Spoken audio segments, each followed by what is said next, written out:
ମୋ ଭାଇ ଶ୍ରୀକୃଷ୍ଣ अर्जुनଙ୍କ ନିକଟକୁ ଅର୍ଜୁନଙ୍କ ନିକଟକୁ ଏକ ଅପୂର୍ବ ସୁସ୍ୱାଦୁ ପକ୍ୱ ଫଳଟିଏ ପଠାଇଛନ୍ତି। ପାଚିଲା ଫଳ ଡାକିଲ ପୁରା ପାଚି ଯାଇଛି। ପୁରା ପାଚି ଯାଇଛି। ମଉସା ହଁ ମଉସା ଫଳ ଦେ ଆଣେ ଖାଇବା।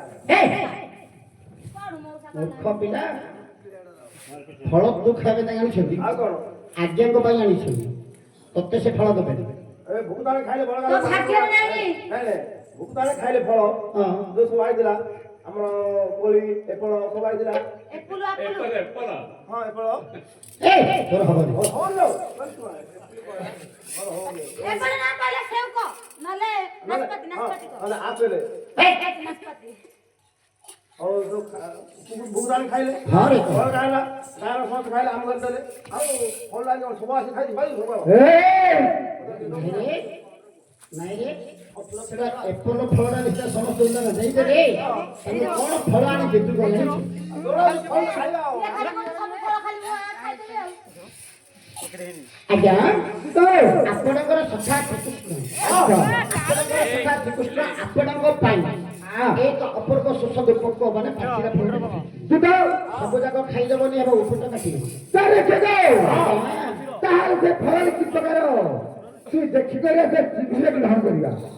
ଓହୋ ଫଳଟି ମୁଁ ଚିହ୍ନିଲେ ଆପଣ ଗ୍ରହଣ କରିବେ ହଁ ହଇଗମା ହଁ ତୁମେ ତ ଫଳଟି ଆଣିଛ ହଁ ହଁ ସେ ଫଳଟିକୁ ଫଳ ଦେଖେଇଦେଲ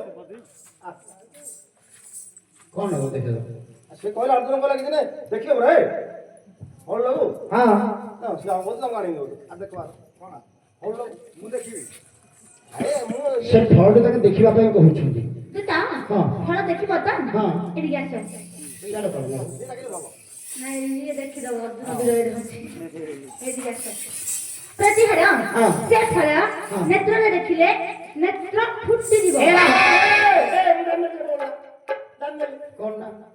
କଣ୍ଟା ଲାଗିଲା ଏଡେ କଣ୍ଟା ମୂର୍ଖ ପିଲା କଣ୍ଟା ବାଇଗଣ ଦେଖିଲେ ଆଖି ଫୁଟିଯିବ ଆଜି ଆଖିରେ ହଉ ଜାଗାରେ ପେପର ହେଇଯିବ ଆଗେ କଣ୍ଟା ବାଇଗଣ ଦେଖିଲେ ଆଖି ଫୁଟି ଯାଉଛି ହଁ ଆଜ୍ଞା କହୁଛନ୍ତି ଫଳଟିକୁ ନେତ୍ରରେ ଦେଖିଲେ ଆଚ୍ଛା। ତୁମର ଚକ୍ଷୁହୀନ ହୋଇଯିବ ତୁ ତ ତାହେଲେ ଚକ୍ଷୁରେ ଦେଖିଲେ ଚକ୍ଷୁ ହୀନ ହେଇଯିବ। ହଁ, ହଁ।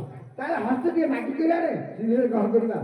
ଖାତରେ ମାଗି କରିବେ ହଁ ହଇଗମା ତୁ ତା ଦେଖିଲେ ସିନା ଆଖି ଫୁଟିଯିବ ହଁ ହଁ ଆଉ ମୁଁ ଦେଖିବିନି ହାତରେ ଟିକେ ଦେଇଦିଅ ହାତରେ ନେବ। ହଁ। ପ୍ରତିହାର ସେ ଫଳକୁ ହସ୍ତରେ ଦେଲେ ମହାନ ପାପ ହବ। ଏ ଥାଉ ଥାଉ ଫଳ ଖାଇବ ସିଏ ପାପ ମୁଣ୍ଡେଇବି ଯେ ମୁଁ ତୁ ତ ସେ କହିଲେ ଫଳଟି ହସ୍ତରେ ଦେଲେ ଅଘୋର ପାପ ହେବ ଚକ୍ଷୁରେ ଦେଖିଲେ ଚକ୍ଷୁ ହୀନ ହେଇଯିବ। ଓହୋ। ହସ୍ତ ଦେଖିଲେ ଘର ପାପ ହବ ତାହେଲେ ଘରେ ହସ୍ତର ଖଣ୍ଡିକ ନିଅ ସେଥିରୁ ସୋରିଷ ପ୍ରମାଣ କାଟି କରି ଆଣ। ହେଲେ ଏଇଟା ସିନା କାଟିଦେବି ଆରେ କଣ କରିବ ଚପାଳଟା ମୁଣ୍ଡରେ କାଟିବ ତୁ ତ ଆରେ ଏଇ ପାତ୍ର ଖଣ୍ଡିକ ଏଇଟା କଣ କୁମୁଡି ନା ଗୋଲ ନା ଟିକେ ତମ୍ବା ପାତ୍ର ହେଲେ ଆଖିରେ ଦେଖିଲେ ଆଖି ଫୁଟିଯିବ ଆଉ ତୋର ଚକ୍ଷୁ ମୁଁ ବନ୍ଧନ କରିଦଉଛି। ବାନ୍ଧିଦବ